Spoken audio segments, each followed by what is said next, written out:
I hope I'm not too much of a wet blanket in this conversation, because I think that the issues that are put forward here, the ideas that are critically important for the future of the world and the redesigning of American international policy. I think there are many good ideas in this book, and I was proud, as I'm so sure I was talking to Ed Scott about this, I was proud to see that when the Foreign Policy recently had in its new issue highlighted the best think tanks in the country and in the world, that this was a think tank that was right up there in the top.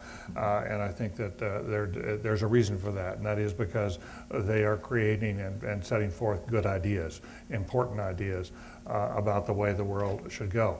I think we're at I think we're going to be in a collision course here in the next couple of years, but between what's ideally should be done and what realistically can be done, the system will bear. And where we come out of that, I'm not sure. I do believe this, that we have an incoming president who, under normal circumstances, would embrace and probably even go beyond in a very ambitious way much of the agenda that we're going to hear about today. I do think that's in his, I think that's part of his political philosophy. I think he does care. I think he's willing to put the money where his mouth is and to change the policies where appropriate, even to the extent of asking Americans to accept some sacrifice on our part as part of this development agenda. I would ask the president to be a champion for development.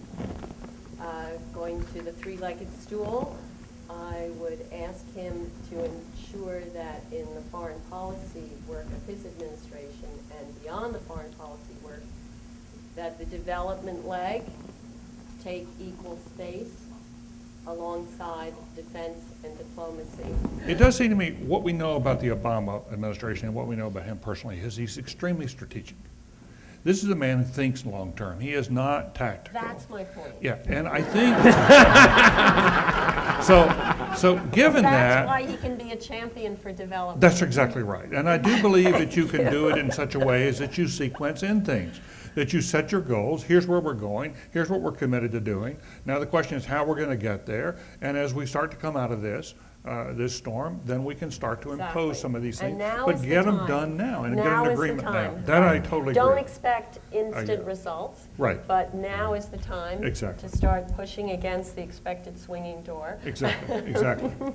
Because and that is something that anyone who's a development advocate always has to keep in mind.